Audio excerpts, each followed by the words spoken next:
The Supreme Court will hear oral arguments this week on whether President Trump's tariff policy is legal. Yeah, that case will consider whether the president had the legal authority to impose those tariffs using a law known as the International Emergency Economic Powers Act. That law gives the president the ability to set tariffs in a national emergency.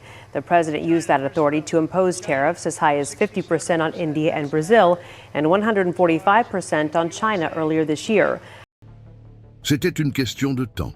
Depuis le début de son deuxième mandat, les signes étaient là, visibles dans ses décisions autoritaires, dans ses décrets de plus en plus larges, dans sa tentative éhontée de transformer la présidence des États-Unis en une machine au pouvoir absolu.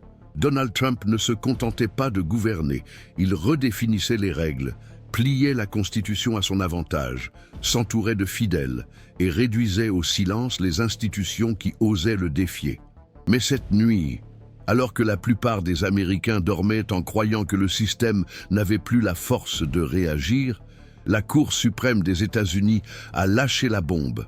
Un verdict historique, par 7 voix contre 2, a déclaré inconstitutionnel plus de 30 décrets de Trump, démantelant en quelques secondes toute l'architecture du pouvoir qu'il avait construite, d'une main de fer et à coups de décrets unilatéraux. Et le plus impressionnant, 3 des votes qui ont détruit le château provenaient précisément de juges nommés par lui. C'est le début de l'effondrement institutionnel d'une présidence qui reposait sur l'illusion d'une autorité illimitée. Alors que la décision était rendue publique, le cœur de la Maison-Blanche était en état de choc. Un terme utilisé en interne par les conseillers présidentiels a été divulgué à la presse quelques heures plus tard, paralysie administrative. Et ce n'était pas exagéré, car avec la décision de la Cour, tous les décrets signés par Trump qui ignoraient le Congrès, annulaient des agences indépendantes ou tentaient de militariser la politique intérieure ont été suspendus immédiatement, sans appel, sans temps de réaction. L'impact a été tel que des départements entiers se sont arrêtés, les procédures en cours ont été gelées, les programmes basés sur la nouvelle structure du pouvoir se sont effondrés du jour au lendemain. Le président, qui jusqu'à hier se proclamait détenteur de l'autorité totale, s'est retrouvé entouré de limites dont il jurait qu'elles n'existaient pas. Et tout cela est venu de la plus haute instance judiciaire du pays. Dans un langage ferme, direct et sans ambiguïté. Selon les mots du président de la Cour, John Roberts, une autorité sans frein porte atteinte à l'essence même de la République. Un avertissement qui a le poids d'une sentence. Il n'y a pas de place pour une dictature déguisée sous le sol de la démocratie américaine. Mais prenons un peu de recul pour comprendre ce qui était réellement en jeu. Depuis le début de son second mandat, Trump a émis des dizaines de décrets dans le but clair d'étendre les pouvoirs présidentiels. Il a tenté de prendre le contrôle direct d'agences indépendantes, et telles que la Commission fédérale des communications, la Commission des valeurs mobilières et même la Commission fédérale du commerce. Toutes ces structures ont été créées pour fonctionner de manière autonome, protégées précisément, afin qu'aucun président ne puisse les manipuler à des fins politiques. Trump a toutefois signé des décrets affirmant que ces agences devaient obéir directement au cabinet présidentiel, les transformant ainsi en bras armés de son gouvernement. À partir de là, les décisions qui passaient auparavant par des comités techniques ont été subordonnées à sa volonté politique. Comme si cela ne suffisait pas, il a tenté de fédéraliser les unités de la Garde nationale des États, afin qu'elles puissent intervenir dans des opérations nationales sans l'autorisation des gouverneurs. Une pratique interdite par la législation américaine depuis plus d'un siècle. Les ordres ont été donnés, les troupes ont commencé à se déplacer. Des États comme l'Oregon et l'Illinois ont saisi la justice. Et maintenant, après des mois de tensions juridiques, la Cour suprême vient de mettre définitivement fin à cette escalade. Amy Coney Barrett, l'une des magistrates nommées par Trump, a écrit dans sa déclaration « Aucun président ne peut annuler le Congrès par décret ». Cette phrase, simple et percutante, entre dans l'histoire comme l'une des plus grandes réfutations de la doctrine du pouvoir total que Trump tente de mettre en œuvre depuis son entrée en fonction. Cette décision va au-delà de la désautorisation. Elle démantèle les fondements du gouvernement Trump, car sans les décrets, sans le contrôle direct des institutions, sans l'autorité pour mobiliser les forces militaires internes, il est pratiquement impossible pour lui de gouverner comme il l'a fait jusqu'à présent. Et pour un président qui a toujours fui le dialogue avec le Congrès, qui rejette la négociation et méprise le système de freins et contrepoids, c'est une condamnation à l'isolement politique. L'image de force, construite à coups de discours enflammés et de décrets radicaux, s'est effondrée avec 7 votes et un stylo. Et si vous êtes arrivé jusqu'ici, avec le sentiment que quelque chose est enfin en train de se passer, qu'il y a enfin une réponse institutionnelle à ce que vous saviez déjà, que personne ne devrait avoir autant de pouvoir sans être remis en question, profitez de ce moment. Si ce contenu vous aide à comprendre ce qui se cache derrière les gros titres, abonnez-vous à la chaîne. Nous ne vivons ni d'écrits, ni des fausses nouvelles.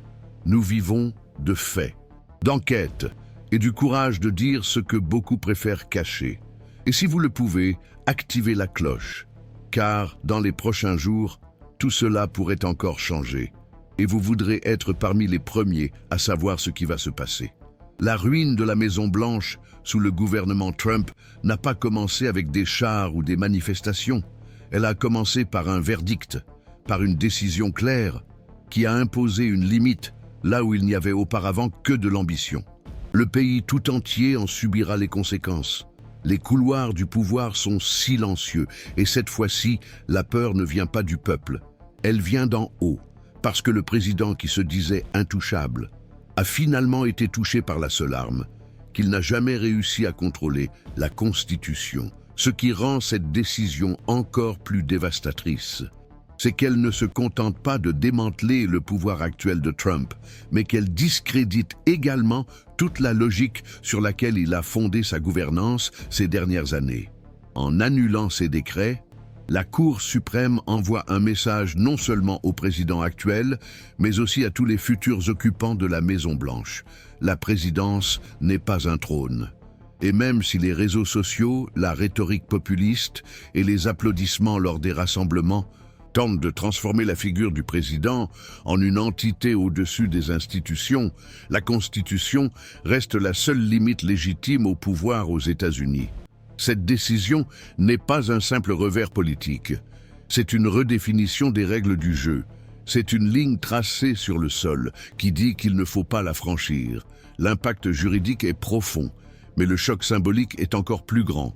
Pour la première fois depuis des années, la structure juridique américaine s'est dressée avec clarté et fermeté contre une véritable tentative de transformer la démocratie en autoritarisme légitimé par des décrets. Mais ce n'est pas seulement au sommet de la hiérarchie que les effets ont commencé à se faire sentir. Des agences telles que le département de la sécurité intérieure, le bureau de la gestion et du budget et le département de la justice sont en état d'alerte maximale. Les fonctionnaires de carrière, qui depuis des mois étaient contraints d'appliquer des politiques douteuses sur ordre direct du président, remettent désormais en question la légalité de chaque décision.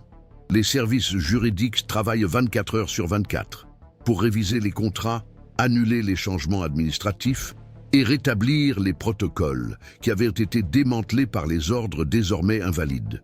C'est le chaos bureaucratique qui règne à Washington. Et il ne s'agit pas seulement de remanier des papiers. Il s'agit de reconstruire la confiance institutionnelle, détruite par des années d'abus de pouvoir. Beaucoup de ces fonctionnaires ont passé ces dernières années à exécuter des ordres sous peine de licenciement. Mais maintenant, avec la protection de la Cour suprême, ils ont commencé à parler. Et ce qu'ils révèlent est effrayant. Des coulisses qui montrent comment la Maison-Blanche ignorait les avis juridiques internes, forçait les départements à accepter des ordres illégaux et menaçait de licencier toute voix suggérant la prudence. La paralysie administrative n'est pas seulement technique, elle est aussi morale, car lorsque le pouvoir repose sur l'imposition et non sur le dialogue, une seule décision suffit pour que tout s'effondre. Et c'est précisément cette implosion interne qui rend le moment si dangereux pour Trump. Car le président qui s'est maintenu au pouvoir par la peur est désormais confronté à un nouveau type de peur, la peur des conséquences juridiques, politiques et même personnelles. Après tout, avec l'invalidation des décrets, la voie est ouverte à une avalanche de poursuites judiciaires contre les mesures prises sous le couvert de l'autorité présidentielle. Les avocats de la défense, dans les affaires impliquant des poursuites fédérales, vont faire valoir que leurs clients ont été persécutés ou punis. Sur la base de décrets inconstitutionnels, les politiciens de l'opposition, auparavant étouffés par une machine de répression légale et institutionnelle, commencent à rassembler des preuves, à préparer des audiences, à formuler de nouvelles plaintes. Et peut-être pour la première fois depuis longtemps, Trump se rendra compte qu'il ne suffit plus de signer un papier pour que les choses se produisent, que le temps de l'obéissance aveugle est révolu, et que les murs de la Maison-Blanche, aussi hauts soient-ils, ne peuvent contenir la force d'un verdict judiciaire qui résonne comme un cri collectif de la Constitution. La frustration parmi les alliés de Trump est croissante. Certains membres du Congrès républicain ont déjà commencé à prendre publiquement leur distance, adoptant un discours ambigu afin de préserver leur capital politique en vue des prochaines élections. D'autres tentent de minimiser la décision de la Cour, affirmant qu'il s'agit d'une différence d'interprétation. Mais la vérité est qu'il n'y a aucune ambiguïté. Le texte du jugement est clair, direct et non négociable. Il n'y a pas de place pour les malentendus. Lorsque la Cour suprême affirme qu'un président a outrepassé les limites constitutionnelles en tentant de contrôler les forces militaires des États, de manipuler des agences indépendantes et de réécrire à lui seul les lois du pays. La répercussion internationale a également été immédiate. Les dirigeants d'autres démocraties ont réagi avec surprise et, dans certains cas, avec soulagement. L'idée d'un président américain doté de pouvoirs pratiquement absolus a toujours été considérée avec inquiétude en dehors des États-Unis. Aujourd'hui, avec l'intervention de la Cour suprême, il y a un signe que les mécanismes de contrôle fonctionnent encore, que la démocratie américaine, même ébranlée, respire encore, et que l'espoir n'est pas complètement perdu. Dans les coulisses, le climat est au désespoir. Des sources proches des hautes sphères révèlent que Trump a passé les dernières heures en réunion à huis clos, essayant de trouver des failles juridiques pour renverser la décision. Mais il n'y a pas de faille. Le type de décision prise par la Cour suprême a un poids constitutionnel. Elle ne peut être renversée que par un autre jugement, et cela prendrait des mois, voire des années. Pendant ce temps, la gouvernabilité s'effrite. Les médias internationaux décrivent ce moment comme un séisme institutionnel. La presse nationale est divisée entre l'euphorie de ceux qui dénoncent l'autoritarisme de Trump depuis des années et le silence embarrassé des commentateurs auparavant alignés sur le président. Même au sein du Parti républicain, des voix autrefois loyales se demandent désormais si la fidélité à un homme vaut le prix de traîner tout le parti dans l'abîme avec lui. Trump, qui a toujours misé sur le chaos pour gagner, se retrouve désormais consumé par celui-ci. Et l'ironie est inévitable. L'homme qui se disait au-dessus des lois a été renversé par celle-ci. Non pas par un adversaire politique, ni par un scandale médiatique, mais par 7 ministres en toge, avec des arguments constitutionnels et la force de la légalité. L'avenir immédiat est incertain. La base de soutien de Trump, bien que toujours forte, commence à montrer des signes de fatigue. Le discours selon lequel tout n'est qu'une conspiration politique commence à perdre de sa force, lorsque les juges qu'il a lui-même nommés votent contre ses décisions. L'idée de persécution perd de sa crédibilité face à des faits incontestables, et Trump lui-même, maître de la communication et du spectacle, semble désormais à court de mots. Sa confiance est ébranlée. Son image d'invincibilité est fissurée. Sa stratégie de confrontation est fragilisée. Reste à savoir s'il acceptera les limites qui lui sont imposées ou s'il tentera, une fois de plus, de défier la Constitution et de créer une nouvelle crise institutionnelle. Mais quelle que soit la prochaine étape, une chose est déjà claire. le scénario a changé, l'équilibre des pouvoirs a été rétabli.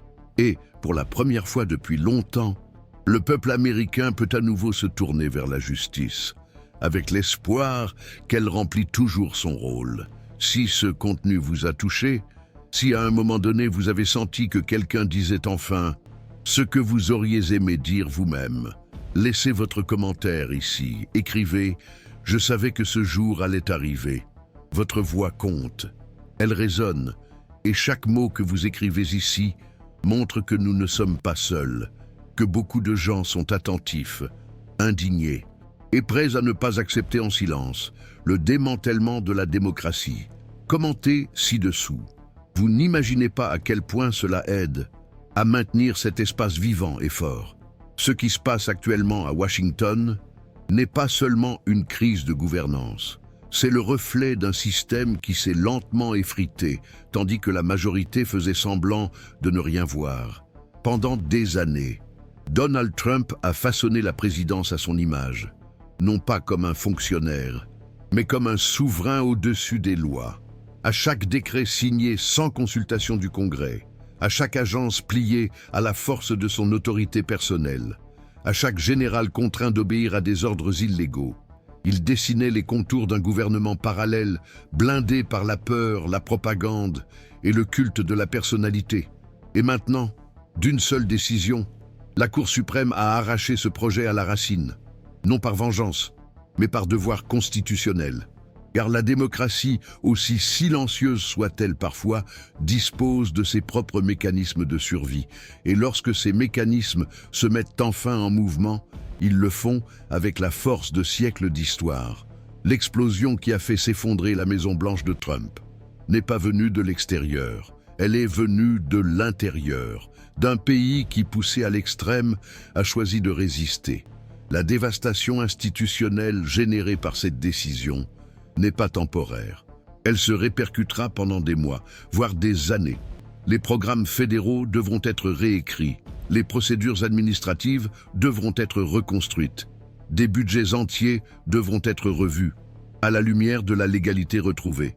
Et, plus encore, la confiance dans le leadership sera difficile à restaurer.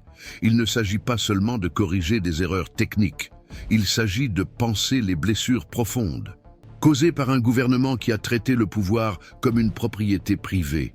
Et comme toute blessure politique, celle-ci exige également la vérité. La vérité sur la manière dont on en est arrivé là. La vérité sur ceux qui l'ont permis, ceux qui se sont tus, ceux qui en ont profité. Et peut-être plus important encore, la vérité sur ce qu'il faut faire pour que cela ne se reproduise plus jamais. Car le précédent existe.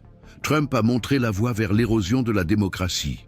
La Cour suprême a montré que cette voie peut être interrompue. Mais c'est au peuple de veiller à ce qu'elle ne soit pas rouverte demain, sous un autre nom, avec un autre visage, mais avec la même soif de contrôle absolu. Ce que beaucoup n'ont pas encore compris, c'est que cette décision de la Cour suprême n'est pas seulement la fin d'une étape, c'est le début d'une nouvelle phase de responsabilisation. Avec l'annulation des décrets, un immense champ s'ouvre pour de nouvelles enquêtes sur la légalité de toutes les mesures prises sous le couvert de cette autorité illégitime.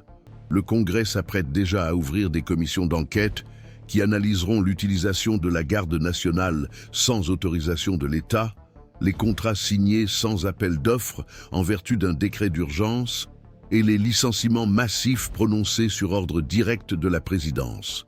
Chaque mesure est désormais suspecte. Et chaque suspicion peut donner lieu à un procès.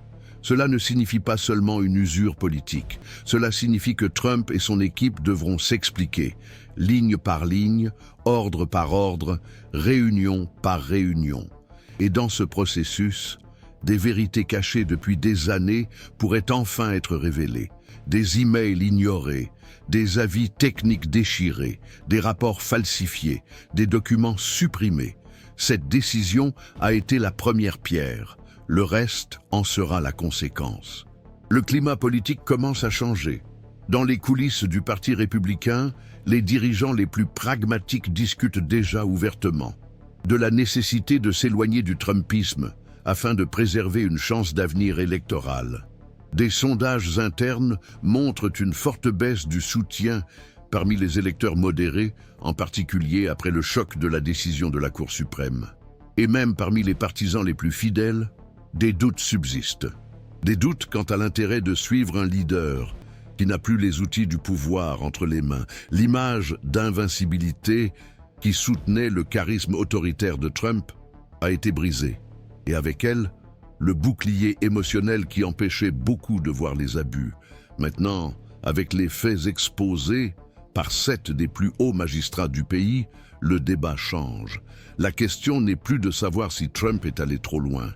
La question est désormais de savoir quoi faire des dégâts qu'il a laissés derrière lui et comment reconstruire une démocratie plus résistante aux tentations de l'autoritarisme.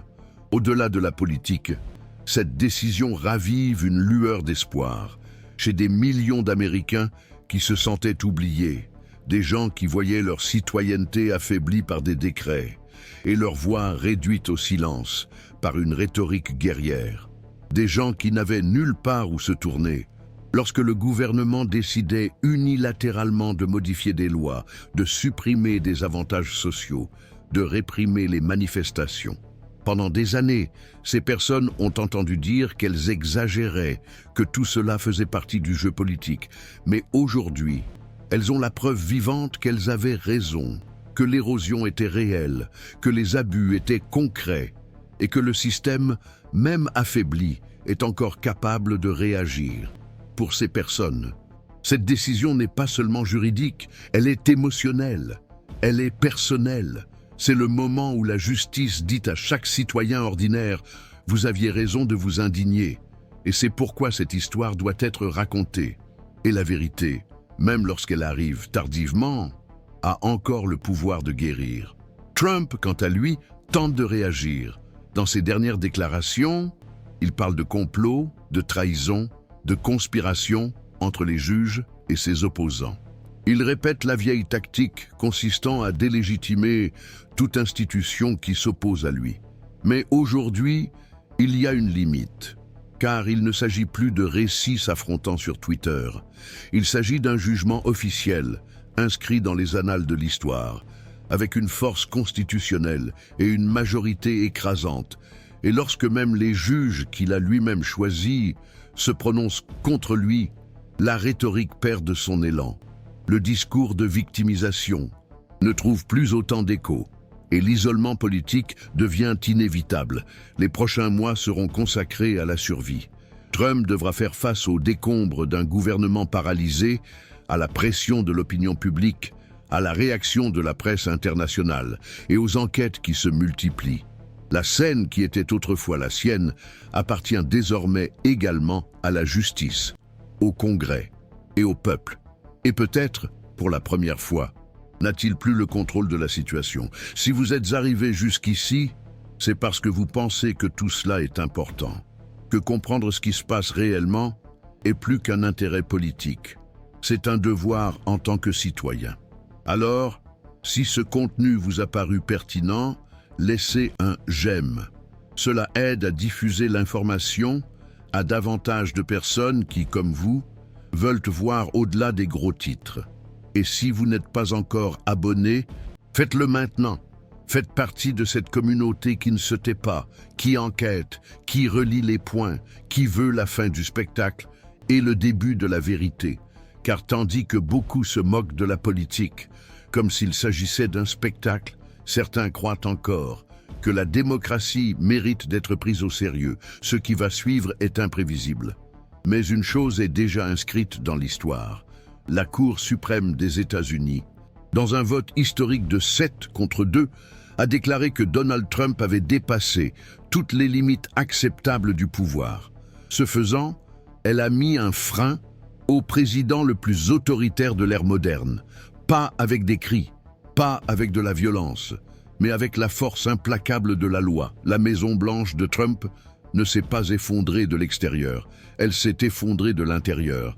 Et maintenant, le pays assiste, peut-être pour la première fois depuis des années, à un président contraint d'obéir, que ce ne soit qu'un début,